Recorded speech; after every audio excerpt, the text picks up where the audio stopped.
नमस्कार दोस्तों, आप सभी का ऑल स्टडी चैनल पे स्वागत करते हैं। आई होप आप सभी को यह वीडियो अच्छा लगेगा। यदि वीडियो अच्छा लगे तो लाइक तथा सब्सक्राइब करें तथा अपने दोस्तों के पास शेयर जरूर करें। Thank you.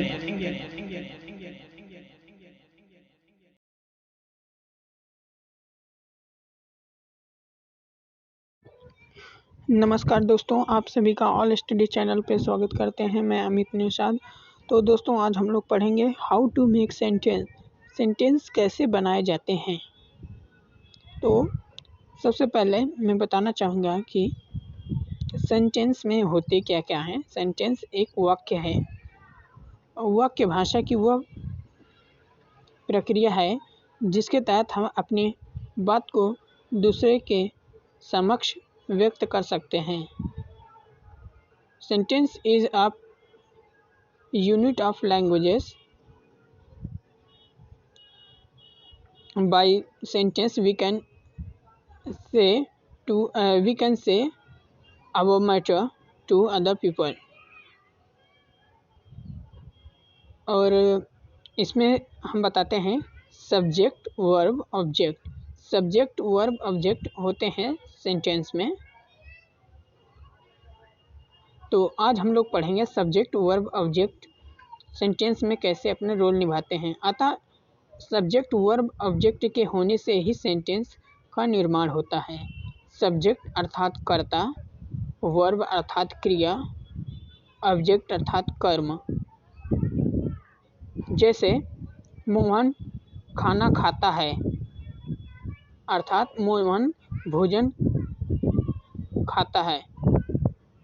तो इसमें मोहन हुआ सब्जेक्ट का नाम, खाना अर्थात फूड ये हुआ कर्म, खाता अर्थात ईटिंग अर्थात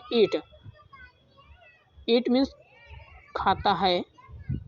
तो खाना एक क्रिया है, जो खाता है ये एक क्रिया है।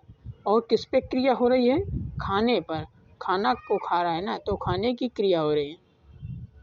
और दूसरा सेंटेंस लेते हैं, हम लोग क्रिकेट खेलते हैं। हम लोग कह सकते हैं या हम भी कह सकते हैं, क्योंकि वी का मतलब ही हम लोग या हम होता है। तो हम क्या कर रहे हैं? क्रिकेट खेल रहे हैं। क्रिकेट कर्म और खेलना क्या हुआ? क्रिया, जिसे संस्कृत में कहते हैं क्रीड़ा। और अब हम बात करते हैं सब्जेक्ट। सब्जेक्ट कितने प्रकार के होते हैं? सब्जेक्ट दो प्रकार के होते हैं। और अगर हम देखें तो फर्स्ट, सेकेंड, थर्ड पर्सन भी सब्जेक्ट को बांट देते हैं। पहले सब्जेक्ट दो प्रकार के होते हैं इंग्लिश में। हिंदी में भी दो प्रकार के ही होते हैं, पर संस्कृत में तीन प्रकार के होते हैं। पहले हम इंग्लिश में देख ले रहे हैं सिंगुलर एंड प्लूरल। सिंगुलर के अंतर्गत आते हैं ही, शी, इट और किसी सिंगुलर व्यक्ति के name. Okay. Second plural, I, we, they, you and one more people अर्थात एक से ज़्यादा पीपल के नाम आते हैं, व्यक्ति के नाम आते हैं।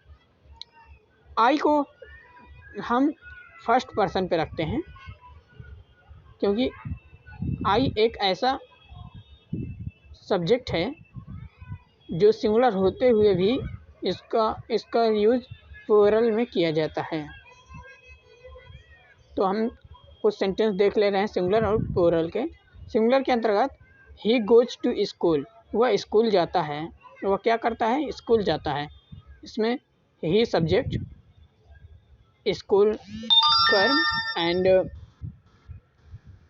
गो क्रिया। इसके बाद प्लूरल में हम लेते हैं तुम मोहन से लड़ाई करते हो, यू फाइट टू मोहन। इसमें मोहन क्या हुआ? अब आप कहेंगे सब्जेक्ट है मोहन, पर सेंटेंस के आधार पर अब ये कर्म है। किससे लड़ाई कर रहा है? मोहन से। और लड़ाई करना क्या है? क्रिया। तो इसके बाद हम चलते हैं निगेटिव सेंटेंस पे। निगेटिव बनाने के लिए हम डू या डज का यूज करते हैं, क्योंकि ये सिंपल टेंस है। तो डू डज का यूज करने के लिए सिंगुलर के लिए डज एंड प्लूरल के लिए डू का यूज करते हैं। जैसे वह मोहन से लड़ाई नहीं करता है। आप कैसे कह सकते हैं कि वो मोहन से लड़ाई करता है? जब आप देखे ही नहीं है तो आप नहीं कह सकते ना। तो अर्थात he does not fight to Mohan. आप कहेंगे कि सर यह सिंगुलर नंबर है तो आप फाइट्स क्यों नहीं यूज़ किए? क्योंकि यह निगेटिव है। निगेटिव में फाइट यस या यस का यूज नहीं होता है वर्ब में, तो यहाँ पे फाइट होगा। अब चलते हैं प्लूरल का उदाहरण लेते हैं। We don't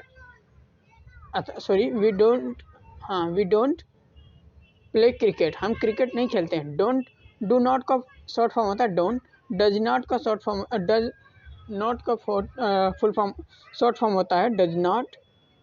doesn't okay doesn't होता है। इज नॉट का इजेंट। आर नॉट का आरेंट। हैव नॉट का हैवेंट। हैज नॉट का हैजेंट। इस तरह होते हैं। हम अगले वीडियो में कुछ शॉर्ट फॉर्म देख लेंगे। तो चलते हैं अब इंटरोगेटिव सेंटेंस की तरफ बढ़ते हैं। इंटरोगेटिव सेंटेंस बनाने के लिए हेल्पिंग वर्ब का सब्जेक्ट से पहले यूज़ करते हैं। जैसे क्या तुम क्रिकेट खेलते हो? Do you play cricket? अगर आपसे कोई टीचर पूछा can you tell me about yourself that I want to ask you one question, do you play cricket? क्या तुम क्रिकेट खेलते हो? तो आप कहेंगे यस। अगर खेलते हैं yes I play cricket. No तो I don't play cricket. Okay. अब हम चलते हैं सिंगुलर की तरफ। सिंगुलर में है डज ही सिंग सॉन्ग। क्या वह गाना गाता है? अगर वो गाता है तो आप कह सकते हैं यस ही डज।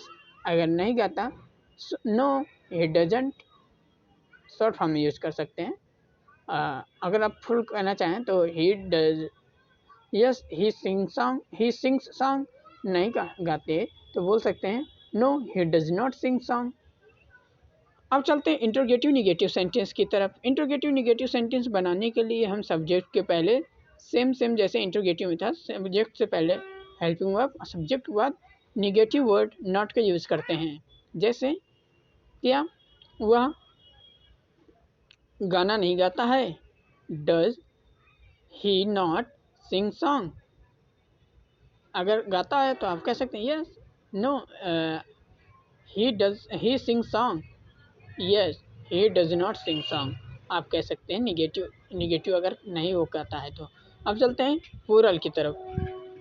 अब हम लेते हैं क्या वे दौड़ते हैं? क्या वे दौड़ते हैं? क्या वे दौड़ते नहीं हैं? Do they not run. अगर वो नहीं दौड़ते हैं तो आप कह सकते हैं यस दे डोंट रन। अगर दौड़ते हैं यस दे रन। ओके। तो आई होप समझ में आया होगा ये वीडियो। अगर ना समझ में आए तो आप कमेंट पर लिख कर बता सकते हैं, तो मैं आप दोबारा से और अच्छे से समझाने की कोशिश करूँगा। अगर आपकी कोई क्वेरी है तो आप कमेंट पर लिख कर पूछ सकते हैं। मैं आपको अगले वीडियो में अवश्य रिप्लाई दूँगा। Thank you.